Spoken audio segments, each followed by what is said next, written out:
On November 12, 2019, the Walt Disney Company performed what appeared to be the greatest magic trick in corporate history. They launched Disney Plus, a streaming platform that gained 10 million subscribers in its first 24 hours of feed that took Netflix nearly a decade to achieve. Wall Street was spellbound, pushing Disney's stock to an all-time high, declaring the streaming wars over before they had even begun.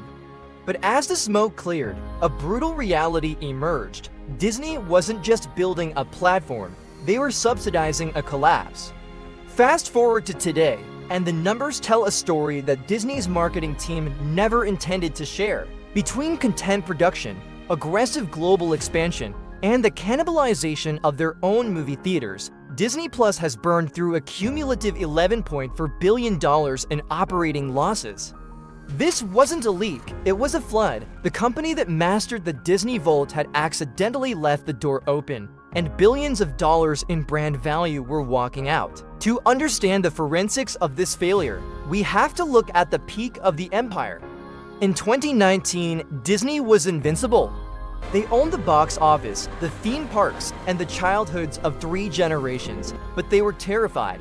They watched Netflix's valuation skyrocket and decided that subscribers were the only metric that mattered. They decided to trade their guaranteed billion-dollar cinema hits for $7.99 monthly payments. It was a gamble that changed the DNA of the company forever. Behind every magic trick is a trap door, and Disney was about to fall through theirs. If you want to see the cold, hard math behind the world's biggest brands, hit subscribe and join the community here at Metric Mercy. Once the initial magic of the launch wore off, Disney realized they had a serious retention problem. To keep millions of subscribers from hitting cancel after watching The Mandalorian, the instruction from the boardroom was simple: flood the zone. And just like that, Disney shifted from a quality over quantity studio to a content factory. They authorized a massive slate of Marvel and Star Wars spin-offs, assuming that the brand name alone was enough to guarantee success. But in the world of streaming, more content doesn't always mean more value. Often, it just means more debt. The spending became completely decoupled from reality.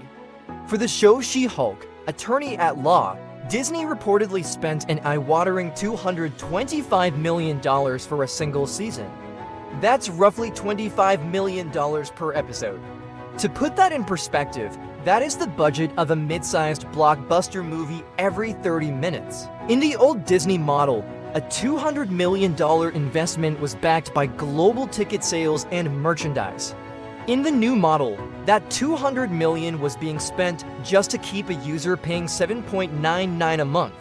The math simply didn't work. As the volume of content increased, the prestige of the Disney brand began to evaporate. By forcing the Marvel Cinematic Universe to produce 3 movies and 4 TV shows a year, they triggered what analysts now call franchise fatigue. The visual effects grew rushed, the writing became stretched thin, and the must-see events started to feel more like homework.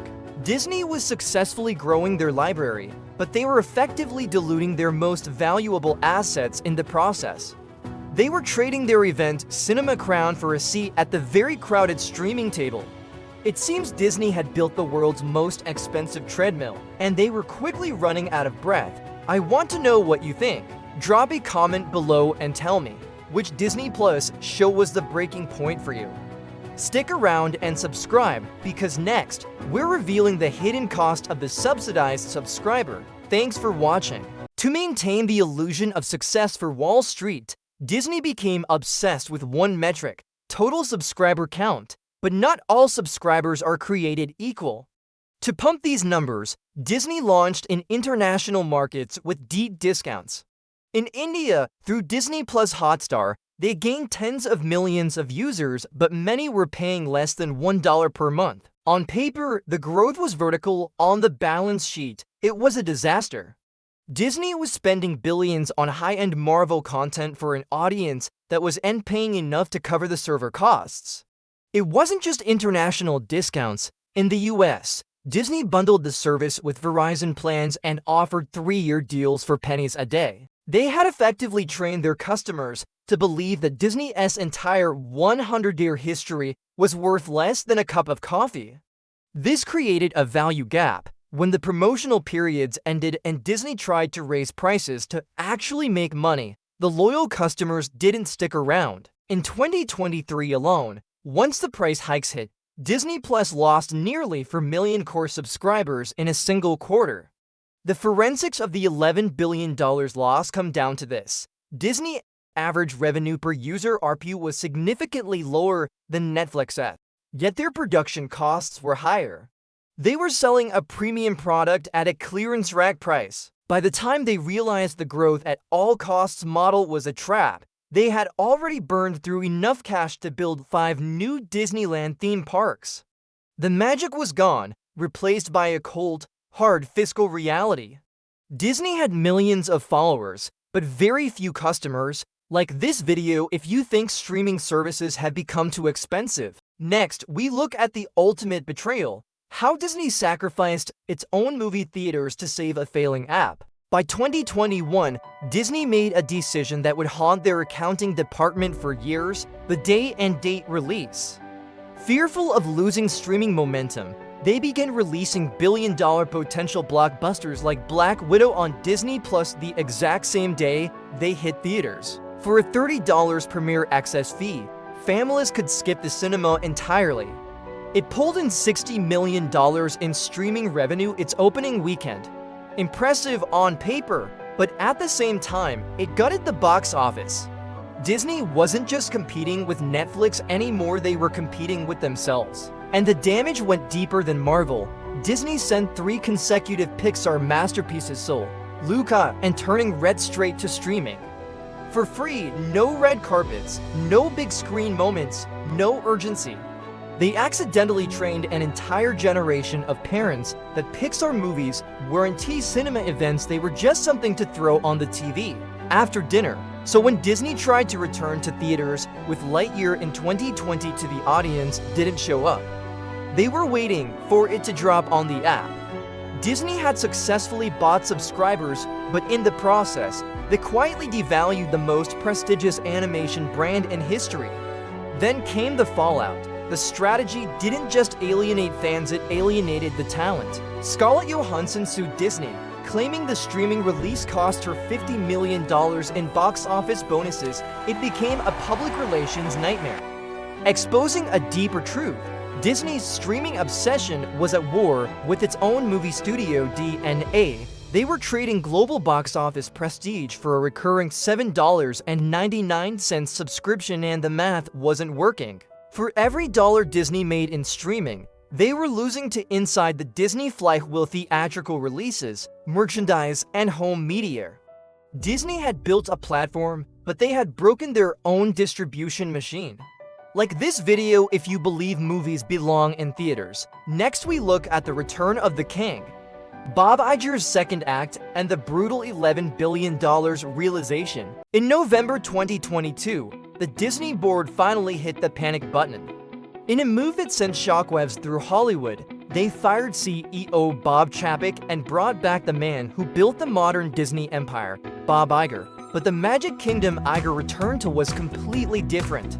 The stock price was in free fall, and the streaming division was losing over $1 billion every single quarter. Iger's first realization was a cold one. The era of growth at all costs was dead. The mission had changed from get more subscribers to stop the bleeding. So, to fix the balance sheet, Iger did something unthinkable. Disney began a massive content purge, removing dozens of original movies and series from Disney Plus entirely. Shows that cost tens of millions to produce, like Willow and the Mysterious Benedict Society, were erased from the platform just months after they debuted. So, why would they do this? By removing them, Disney could take a massive impairment charge, which is basically a tax write-off, and avoid paying ongoing residuals to the creators. They were openly admitting that their expensive content was worth more to them at the tax break than as a product for their customers. It was a brutal, but necessary, financial move. By early 2024, the total operating losses for Disney's streaming business had officially crossed $11 billion. Iger publicly admitted the mistake, stating that in the rush to catch up with Netflix, the company had sacrificed its core focus on quality. He immediately ordered a major pullback on Marvel and Star Wars production, promising fewer releases, but with much higher standards. Disney was finally pivoting back to a theatrical-first model, focusing on big-screen blockbusters before they hit streaming. But the cost of this lesson was astronomical. 5 years and $11 billion, all to realize one simple truth: you can run a luxury brand like a discount warehouse. Disney is now fighting its way back to profitability, but the scars of the streaming wars will remain for years to come. If you found this autopsy of a billion-dollar blunder insightful, hit that like button. We've analyzed the collapse, but now, let's look at the final lesson every business can learn from the Disney Plus disaster. Subscribe and stick around for our next video. Thanks for watching. By 2024 and heading into 2026, the era of free money in streaming finally ended.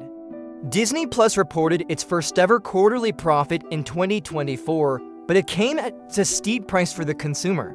Subscription costs have nearly doubled since launch, password sharing is being aggressively crushed, and an ad-supported tier is now the standard for the budget-conscious. Disney finally realized that streaming isn't a new business model, it as just a new delivery system for the same old math. Revenue must exceed the cost of production. The autopsy of Disney's $11 billion loss reveals 3 fundamental mistakes. First, vanity metrics kill. Subscriber counts mean nothing if your average revenue per user is lower than the cost of the bandwidth they consume. Second, content is not a commodity. When you flood the market with mediocre Marvel and Star Wars content, you destroy the event status that made those brands valuable in the first place. Third, don't kill the golden goose. Disney sacrificed billions and guaranteed theatrical and licensing revenue to chase a streaming dream that simply wasn't ready for prime time. Bob Iger called the losses a price for transition. But for shareholders, it felt more like a ransom. Disney spent 118 years building a reputation as the gold standard of entertainment, only to spend 5 years trying to compete with the fast fashion model of streaming. They learned the hard way that even a kingdom built on magic cannot survive. It ignores the cold, hard metrics of the market. In the end, Disney Plus didn't kill Netflix, it almost killed Disney. At Metric Mercy, we look past the magic to find the math. If you want to see which billion-dollar empire we dissect next, make sure to watch our deep dive into the collapse of Victoria's Secret right here. I'm Biswazan. The autopsy is officially closed. See you in the next one.